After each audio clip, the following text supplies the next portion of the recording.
Barberà al dia, amb Jordi Martín. 5 minuts perquè siguin 3:15 del matí, del migdia. Continuem endavant en el Barberà al dia d'avui, dijous 11 d'abril de 2013, i com us deia fa un momentet abans d'aquesta pausa per la publicitat, doncs anàvem a parlar en el nostre programa amb el senyor Pere Monràs, amb el doctor Pere Monràs, doncs de diferents temes. Imagino que podem parlar amb ell, i és el que mirarem de fer ara mateix. Senyor Monràs, bon dia. Bon dia. Bon dia, benvingut al Barberà al dia. Gràcies per atendre la trucada de Ràdio Barberà. I en primer lloc tinc aquí una documentació, informació sobre Helix3C, amb la qual doncs, vostè té una certa relació, un fundador de l'Helix3C. Què és exactament Helix3C? És una idea portada a la realitat de que el va multiplicar que de restar i dividir. Dit així fàcilment, però això vol dir que de les persones col·laborant funcionaris que n'han aïllat cadascú.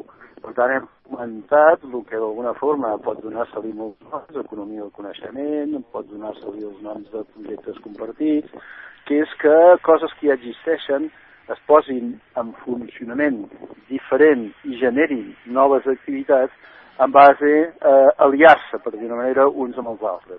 No és fàcil, perquè estem acostumats a l'individualisme exacerbat, no?, que en diem, però aquesta és la idea. Com es passa d'un oncòleg a consultor d'economia del coneixement? Per la mateixa raó que feia oncologia, feia metge 17 anys i després vaig fer director, precisament del Parc Taulí de Sabadell, durant 17 anys més, que és en base a solventar necessitats. Quan és la malaltia has de solventar necessitats que deriven de la malaltia i de l'entorn de la persona, per tal de fer que tot allò pugui solucionar-se, doncs igual passa en l'activitat d'una organització gran, el Parc Taulí, per exemple, o bé de la pròpia societat. Passen coses, tenim malalties, i hem de trobar la forma de temperar-les, si no es poden curar, de donar-los pal·liació, si és que això és el que toca, o de dotar solucions transformadores perquè es generin noves activitats que donin viabilitat a les coses. Per tant, hi ha un nexe comú en tot. Encara que no ho sembli, però segur que sí, perquè podríem parlar de que la malaltia social d'avui en dia doncs, és econòmica, bàsicament? Tot es tradueix sempre en números. Sempre darrere de qualsevol cosa, l'etapa última i final és els números. El problema és si mirem les coses només des dels números, que ens porta a un curtplacisme, a una cosa d'immediatesa, de veure què guanyem demà, o veiem les coses des de les potencialitats. Si ens posem a medicina, no és el mateix veure les coses des de la malaltia que veure-les des de la salut. Si les veiem des de la salut, veiem potencialitats d'activar perquè la gent eviti emmalaltir o pugui traduir-se en una forma de que la malaltia pugui tenir menys efectes sobre la persona. Per això estic promovent també una escola de salut en aquests moments. No? Bé, són aquestes coses que és el que se'n diu, diguem-ne, canviar de paradigma. Deixar de mirar les coses d'una manera per mirar-les d'una altra. Si les que ho miràvem des de sempre no ens funcionen, doncs mirem-les d'una altra.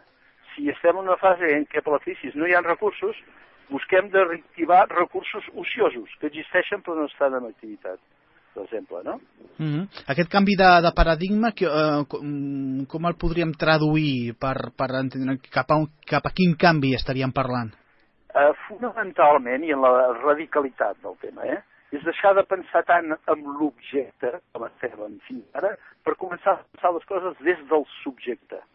No sé si s'explica prou bé això. Mirar les coses des de l'objecte és ara, quines activitats podem fer? Mirar-ho des del subjecte és quins estem per fer aquestes activitats o altres, perquè els subjectes són el motor de les coses, no els objectes. M'explico? I aquest és el canvi radical en el qual fins ara hem estat molt aprenent a fer activitats però poc a conjuntar voluntats. Sí, pregunteu-me, perquè això no és un tema fàcil, tampoc. No, evidentment és un tema complex. Clar, estem parlant de la societat en si, de mirar de fer un canvi de rumb social per mirar de millorar de la situació a la que hem arribat per anar-ne en una altra. Això em porta a pensar que tota aquesta situació que parlem de crisi, que hem estat en una situació determinada, posem una situació A, no? Això ara mateix ens ha portat a una situació B. Si estiguéssim realment en una crisi, jo entenc que d'aquí uns dies, d'aquí uns anys, d'aquí un temps, tornaríem a estar a la situació A. Però em dóna la sensació de que tornar a la situació A no serà així. Anirem, o ens quedarem a la B, o anirem a una C. Per tant, ja no seria una crisi, sinó realment un canvi, no? Que és el que estaríem parlant. Inclús més. M'agrada molt tal com ho expliqueu. Crec que és molt concret, molt entenedor, dir que d'A a B és un canvi, però no per tornar a A. Per tant, la crisi no és un canvi que vagi enrere, que torni a una situació, sinó que és una transformació. Fins ara hem fet una prosperitat material, però la prosperitat material no ho és tot. El benestar de la persona no té sortida només en la prosperitat material, que sí, que també, però necessita un desenvolupament en tots els seus aspectes de la vida. I per tant s'han d'introduir noves formes de fer en les organitzacions, en les empreses, que tinguin en compte els aspectes no sols materials de les persones, sinó el conjunt d'aspectes que fan que les persones s'impliquin, estiguin decidides a aportar el valor afegit que cada una d'elles pot tenir. És veritat que dient això cal dir de seguida que probablement els estils directius en general són poc propensos a pensar d'aquesta manera. Per tant, sí que tenim reptes de transformació, per exemple, en els estils directius, en la forma en què tenim les interrelacions de les persones, que estan més a base de buscar les diferències que no en base a buscar el que ens ajunta, etc. Per tant, hi ha un canvi de xip, de fer individu per individu. Els que no facin o no vulguin fer bé, doncs sabran el per què. El tema no és forçar ningú. Jo crec que entenem molt bé el que està plantejant, però a l'elenc, per dir-ho d'alguna manera, a l'elenc polític que tenim ara mateix, no el veig jo...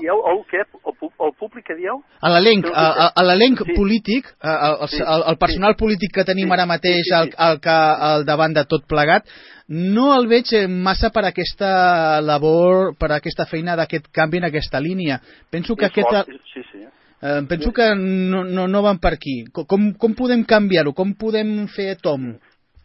A veure, el tema és que no és només que sigui cert això que dieu en la política, és que és cert també en els elements directius de la societat. També és cert per la societat en ella mateixa. Estem passant del paradigma de a veure què trec del que tinc davant a pensar en el paradigma de veure què puc aportar en el que tinc davant. Ben segur i convençut de que aportant en el que tinc davant jo també me'n beneficiaré. No estem lluny del que el mateix Kennedy en el seu moment va dir. No preguntis què fa el país per tu, pregunta't tu què pots fer pel país. No? Aquesta filosofia de fons s'ha deteriorat enormement fins al punt de que sembla que només predomini l'estratègia econòmica o economicista del guany immediatista, del guany immediat, i a veure què en trec ara d'aquesta situació. I anar fent aquesta actitud en una forma generalitzada se n'esdevé una situació inviable com la que tenim. Això queda palès en aquestes accions que s'estan prenent, en aquestes iniciatives de retallades, de fer que la gent doncs, cada cop guanyi menys diners perquè se'ls retallen els sous, se li treuen pagues. Llavors, evidentment, aquelles persones no poden consumir, no poden fer que altres persones tinguin feina. Es va retallant per aquesta via i en canvi, doncs, potser una altra opció seria el contrari, no? Dir, no, que treballin, que s'ha de procurar que aquesta gent doncs, no retallar-los, sinó al contrari, que puguin tenir facilitats per poder moure els diners, perquè la gent pugui treballar, per crear, perquè hi hagi aquest moviment. No? S'està creant aquestes polítiques contràries a l'objectiu que es volen assolir. Ahir sentia una cosa que em feia gràcia, no? Perquè ell escoltava a uns informatius que deien que se'ls volia demanar a Alemanya que fessin un augment de sous als seus treballadors perquè d'aquesta manera consumissin més ells. Llavors, clar, em va sobtar molt que proposin a Alemanya una cosa que és la contrària que estan proposant als altres països. No sé si ens hem de posar una miqueta més d'acord, si ens hem de veure tots iguals. Quina opinió et mereix això? Bueno, aquí és una opinió, la que m'expresseu, que té moltes maneres de mirar-se i de posicionar-se, perquè en el fons partim d'una idea que és que l'economia de consum, l'economia consumista, és la que millor fa anar les coses. I això hi ha evidències suficients, no és el moment en aquesta entrevista potser, de donar inclús xifres per veure els límits d'una economia consumista. I a més, quan aquesta economia ja no és consumista, sinó que ha arribat a un punt exacerbat de consumisme, en el qual té temps encara de disfrutar una cosa que ja n'apareix una altra i t'inciten perquè et facis amb aquesta nova cosa. Per tant, la política basada en el consum, no dic que s'hagi d'eliminar, però sí que ha d'esdevenir cada vegada més un consum raonable. Això altres estats que la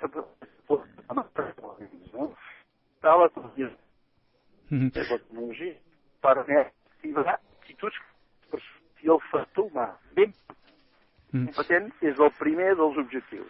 Ara mateix tenim una miqueta de problemes, no sé si s'ha mogut una miqueta d'on està, hem perdut una miqueta, s'entretallava la comunicació i ens ha costat entendre aquesta darrera reflexió que feia perquè, ja dic, el so s'estava entretallant. Si ens podria repetir una miqueta el que deia per poder entendre exactament les seves paraules del que estava dient ara mateix.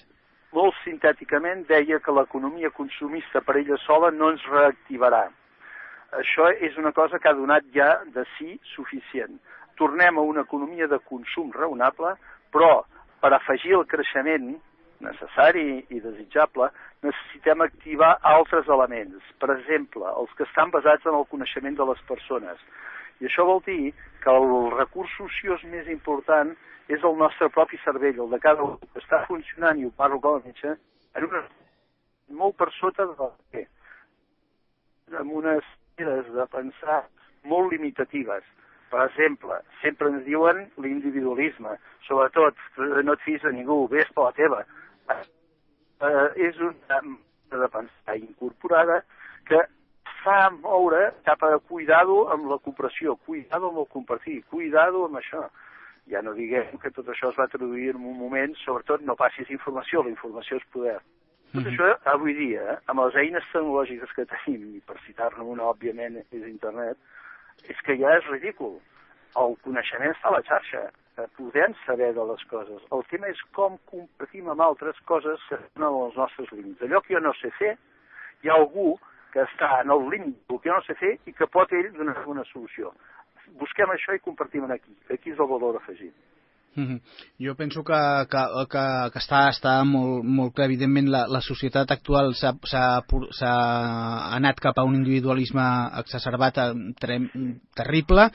Clar, jo faig la reflexió sempre en el mateix, no? El pastís que ens hem de repartir tots plegats és el mateix. Llavors, quan un vol abarcar molt d'aquell pastís, evidentment està perjudicant a un altre que se'n quedarà molt poc d'aquell pastís. No creixen els pastissos, des d'aquesta perspectiva que jo plantejo, no? Per tant, s'ha de fer un repartiment d'aquell pastís d'una manera més equitativa i no voler més, perquè al cap i a la fi, al final, si vols molt pastís, el que pot passar és que t'empatxis i et senti fins i tot malament, no? Per tant, no caldria i ser una miqueta més equitatiu en tot. Aquest és el plantejament que jo faig, evidentment, fer el canvi perquè tothom ho vegi així i que treballem tots plegats en aquesta línia suposo que és el complicat, no? Sí, esclar, potser jo, com el meu origen de metge, etc., penso que així com el segle XX va ser el segle de la enginyeria, el segle XXI, i això no ho dic jo, ho deia Newsweek, per exemple, en el seu número d'entrada de l'any 2000, deia que aquest segle XXI serà el segle de la biologia i de la biotecnologia, de coses que poden donar resposta a molts dels requeriments que com a espècie podem tenir i ens trobem que encara no tenen solució, tot i que molta tecnologia està descoberta. No podem recordar que ja som capaços d'anar a Marte, al planeta Marte. Imaginem la tecnologia que es necessita per anar aplicada a la vida quotidiana de les persones per resoldre mils d'elements de moltes malalties i de moltes situacions que no tenen la sortida apropiada. Vull dir amb això que no és que no tinc coses, sinó que les hem d'enfocar en una forma alternativa. I aquí ja no és solament treballar, posem per cas, en medicina per curar malalties, sinó que a la vegada i simultàniament hem de treballar molt amb la salut per evitar la malaltia. I per tant, que treballant la salut i donant a la persona, cada una, la capacitat d'autogestionar-se elements de salut, estem ja fent molta aportació perquè el sistema sanitari no se'ns col·lapsi, que ja ho està força, no? M'explico? Sí, perfectament. Un gran repte el que tenim per endavant, això sense cap mena de dubte, oi? Hi havia un ministre francès, que el nom és igual, però que va dir, és tan complicat, tan difícil, pot ser tan lent tot això que estem dient, més del que ens hi posem de seguida. Doncs té tota la raó, i tant. I tant que sí. Doncs, doctor Monràs, moltíssimes gràcies per dedicar-nos aquests minuts i plantejar-nos aquestes idees, aquests plantejaments que jo penso que fan molta falta, perquè estem veient, no?, que no anem pel camí correcte, perquè si anéssim pel camí correcte no estaríem parlant precisament de tot això, no estaríem parlant amb vostè de tot això, no viuríem el que vivim cada dia al nostre voltant. Per tant, alguna cosa hem de fer per mirar de canviar-ho, i penso que plantejant alternatives com aquesta xerrada amb vostè, doncs penso que anem pel camí en aquest cas correcte. Home, us felicito, jo he disfrutat molt amb aquesta entrevista, i deixeu-me acabar amb una petita cosa que és del nostre poeta Miquel Martí Pol, que deia que l'esperança no cal sentir-la a prop, simplement sentint-ne l'alè ja n'hi ha prou. I aquest programa esteu generant això, pel que tinc entès i pel que he viscut, no? Generar esperança, no de paraules, sinó esperança al costat de cada persona. Doncs això realment és el que almenys intentem amb el nostre petit granet de sorra des d'aquí, des de Barberà. Doncs senyor Monràs, moltíssimes gràcies. Fins la propera, que hi vagi tot molt bé. Moltíssimes gràcies a vosaltres, gràcies. Doncs amb el doctor Monràs hem xerrat de coses d'actualitat, amb mirar de veure una altra perspectiva. Ara farem una petita pausa, però tinc aquí amb nosaltres a 3 dels tertulians que ens han visitat ja, que ja els tenim aquí, el Luis Iglesias, el Juanjo Martín, el Juan Arriaga. Luis, buenos días. Bon dia a tothom. Bon dia, Juanjo. Bon dia a tothom, bon dia. Bon dia, Juan. Buenos días. I bé, suposo que esteu força d'acord amb el que hem xerrat ara mateix amb el doctor Monràs, no? Sí. Estoy de acuerdo con él que creo yo que todos nos teníamos que implicar un poquito más en ayudar por lo que necesitamos, ¿no? No solamente criticar y a tocar a las puertas y molestar, sino poner de nuestra parte y luchar por tirar para adelante, ¿no? Yo creo que mañana no lo vamos a encontrar, pero si nos quedamos aquí de brazos cruzados, ni mañana ni pasado. Yo creo que tiene razón este buen señor, que lo que tenemos que hacer es continuar y procurar de seguir una línea recta y seguir para adelante, para poder salir del bache lo más pronto posible. Esto es lo que yo creo. Luego lo que he sacado de las explicaciones que nos ha aportado este señor, ¿no? Sí, estaremos de acuerdo, ¿no, Juanjo? Sí. Juan. No, es que además es siempre volver a lo clásico de que unidos se hacen fuerza, desunidos no se hace nada. O sea, yo creo que estamos en unos momentos ahora en que cuantos más seamos, que más personas seamos con la idea de un objetivo de ayudar, de colaborar, de participar, todo eso será bueno para la sociedad. Si nos disgregamos y nosotros mismos nos apartamos el uno del otro, no haremos nada, ni ahora ni en el futuro.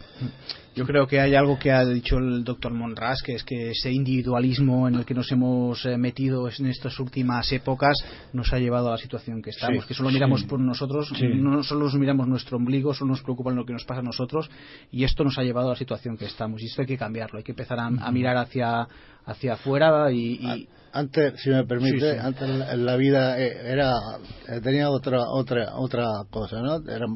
Los amigos eran más amigos, tenían una relación más cordial, ¿no? Y ahora te cuesta trabajo que te saluden, o hacer una charrada, ¿no? Aunque sea de una cosa que no tenga importancia, ¿no? Pero sí que la tiene. Sí que tiene importancia, aunque sea que, bueno, es lo que estamos hablando, no. Pero la importancia que tiene, entiendo yo, es la relación que tienes con aquella persona.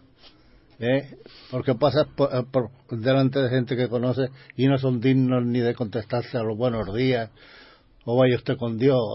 Una cosa, se hacen como los despistados, como que no te he visto, ¿no? Es tan insignificante que te suben en el ascensor y es que nadie es capaz de dignarte, de saludarte. Vas al mercado, por ejemplo, sí, muy lejos, hay el ascensor en el que tú bajas con tu carretón, con la comida y todo el rollo, y te encuentras con otro que baja a la vez y le saludas y todavía está esperando que te devuelva el saludo, ¿no? Sí, cada uno en su mundo. Yo creo que esto...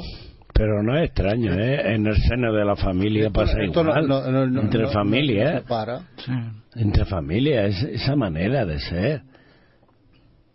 Yo he tenido que desistir de llamar a mi familia porque el único que llamaba era yo. Y digo, bueno, estoy cometiendo un atraso.